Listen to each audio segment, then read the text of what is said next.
Hello garden lovers, here we are at Leu Gardens in Orlando, Florida, an amazing botanical garden with a huge camellia collection, crepe myrtles, palms, bamboo, it's so much, and it's such a great place to come and learn how to garden in Central Florida and surrounding areas. So I'm here with Eric Schmidt, who is the botanical record specialist. Hello, Eric. Hello. Thank you. Thank you welcome. for joining us on Over the Fence. You're very welcome. Yeah. So let's start the tour. All right. And you've been doing this since 1992, I read. Yeah, I started here in November 1992. I was 2 years old.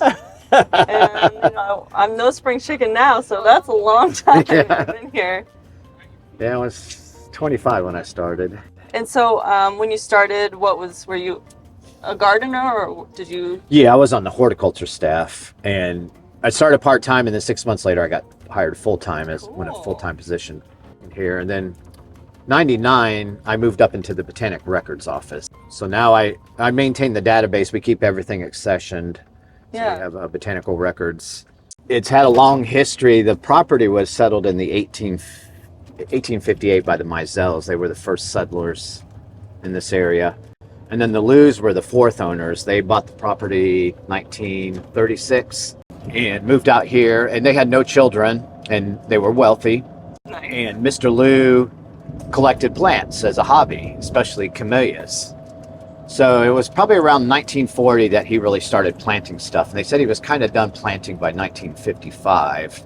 Then in 1961 they moved, but they deeded the property to the city, and strict deed restrictions. It had to be maintained as a public botanic garden, and then so it opened to the public in 1971. That was so loving of them to give this gift to the city in a way. Yeah, Mr. Leu, when he had the property, when he still lived here, he would open it up sometimes and let people drive through, especially in the winter when the camellias are flowering, because that was his main plant that he collected. Him and his wife traveled a lot. They traveled all over the world, and he'd bring back plants. So did he have a lot of plant losses? I mean, he probably experimented quite a lot? Yeah, and being Central Florida is a great garden, or a great place to garden, because we're right in the middle of the mixing of temperate and tropical.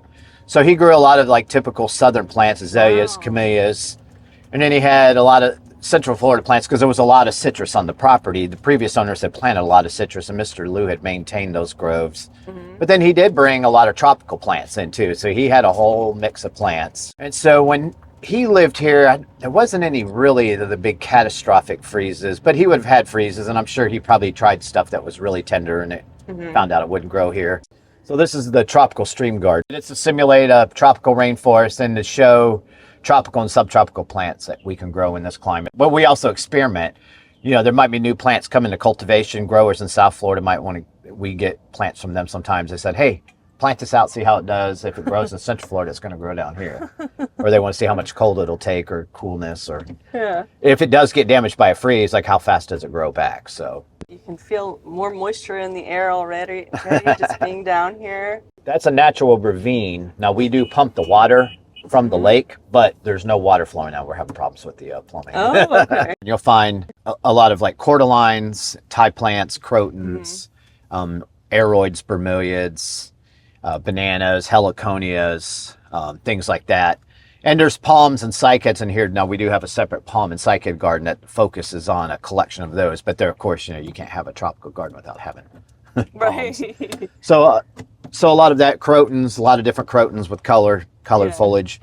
And it just looks great all year, right? I mean, a tropical garden, it's mostly evergreen plants. Right? Yeah, mostly. There's a few things that might go deciduous. Now, if we were to get a frost here, which is possible every winter, a lot of times a light frost will cause cosmetic damage. It looks worse than it is because it'll just burn. These big dramatic leaves, they get some burn on them. It looks, if you don't know, it looks like it's horrible, but it grows right back out when spring comes. Nice. And I love that you have giant signs that, clearly label everything. And that's How y'all doing? One of the most important things about a botanic garden, I guess, is you're really educating the public on what you have and what things are. Yeah, we've tried to keep them well labeled. That's one of my main jobs, is doing the labeling.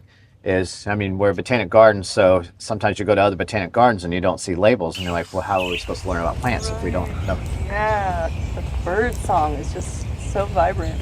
Yeah, we get a lot of birds because we have a natural lakefront. A lot of the rest of it's residential and it's developed, or they might have some vegetation, but ours is like not cultivated at all. I mean, we've planted native plants, but we don't clear things out or have a beach or.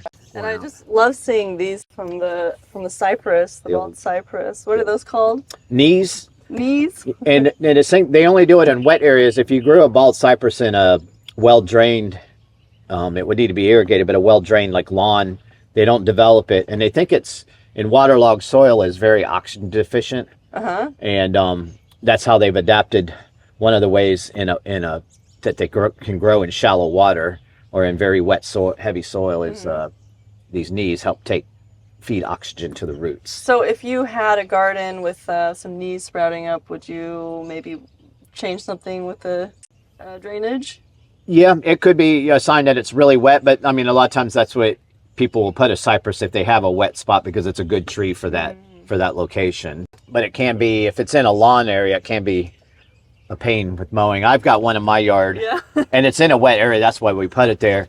But the knees started coming out where you mow, and I just go and saw the. Oh, you do? Oh, that must not be fun. So this is all natives, but one of the rarest native is a evergreen conifer that grows in North Florida, and we have some growing out here.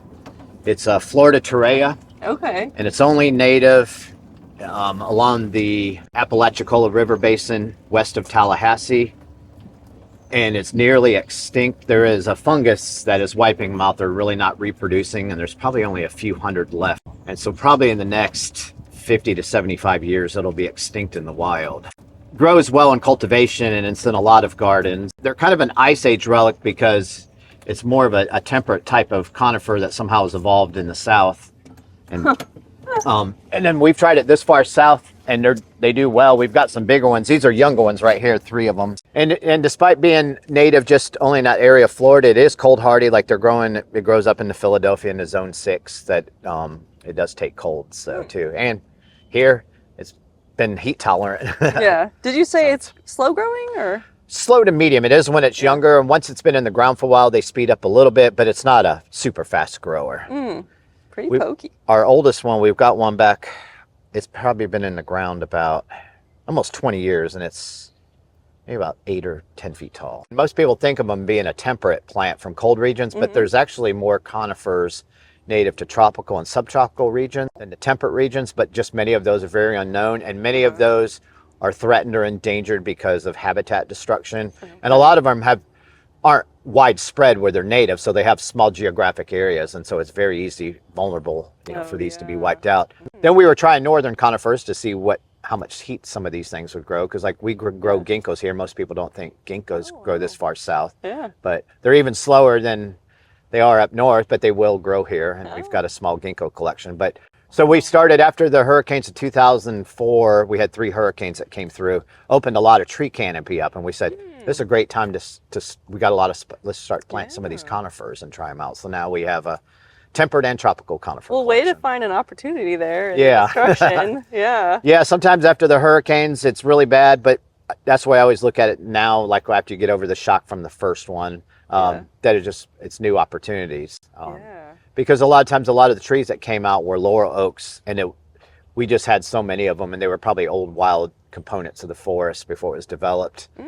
And they're short-lived, and this way we got rid of a bunch of them at once, and we could plant a bigger, diverse collection of trees, either native for canopy or trying out new ones and adding to the collection. So, so kind of sometimes it's good in a way. I know, as long as it's not doing a lot of destruction. Right. Yeah, taking out the prized camellias. Yeah, which has happened. That's type of Araucaria. So we got a whole collection of them. We can't grow the true monkey puzzle here. It's a little too hot, but it's the Araucaria family. And most of them are tropical, subtropical, prehistoric conifers. Araucarias were one of the made a vast forest during the Cretaceous period. So they're kind of like a dinosaur plant. A majority of the Araucarias are all native to New Caledonia, which is, there's about 20-some species of Araucarias, all native just to that one island.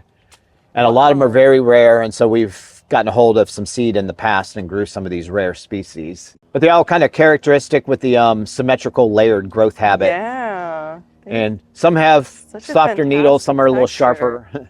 Yeah. I like the softer needle ones. The ones that grow where I'm from, you know, if you're sitting underneath of it and a bough falls down, you're really gonna be really bloody at the end. Yeah. And then Monsterra, they used to mold. One of your characteristic tropical plants, real common for interior. But in the tropics, they're native to rainforest, southern Mexico into Central America. Oh my gosh. And get the giant leaves with the perforations in them. But it does set an edible fruit. If you see some green cones. Oh, yeah. That's it. In the summer, they flower with a big white, typical aroid flower with the spadix and spath. Mm-hmm. And then develops that cone. Now, it takes about 12 months for that to ripen. And so next summer, they'll start to ripen, but only a little section of it ripens. And it's edible, and it's kind of a pineapple mango taste. Ooh. But you can only eat the ripened section because the rest of it has high levels of oxalic acid, and it'll cause irritation in the throat. So you really got to know what you're doing. Yeah. But the edible part is it's easy to find because it turns color and it's soft. So if you see green, don't eat the green part. Okay. But we hardly ever get the fruit because most of it's up higher. Oh, okay. And the squirrels will find it, and or the birds. A lot of animals will eat the fruit off it, so it's real tasty to everybody. I wonder if you can make it fruit as a houseplant. I've seen them. Yeah, you cut them on a bigger totem pole, and then they get older that they would fruit as a smaller plant. And when you put them in the ground, they just want to get way up the tree. And it's just great to see some of these camellias that you guys are known for. They start flowering here late December into early January, and then mid to late February is kind of their peak here. And depending on how the weather is in March, they can flower sometimes into early April, but as soon as we get a long stretch, like a week or so of temperatures, like 84, 85, what camellias do, they're evergreen, but they flower in the winter and they quit growing, and they put all their energy into the flower production. Was spring's coming around, the growth buds are starting to swell, and as soon as it gets warm like that, then they want to grow. And so here with the heat, they'll abort the flowers and put the new growth out. So further north in the south, they can last longer. But we're kind of at the southern edge of where camellias are grown real well. That one and this red one right here, those are some older ones. And these are probably thinning out because they're getting more sun. They like shade, but over the years when we've lost hurricanes in here, and they thin out in the sun like that because they're not particularly happy. They'll survive, and hopefully we've got trees around that'll start shading it back in the next few years, and they'll get back healthy.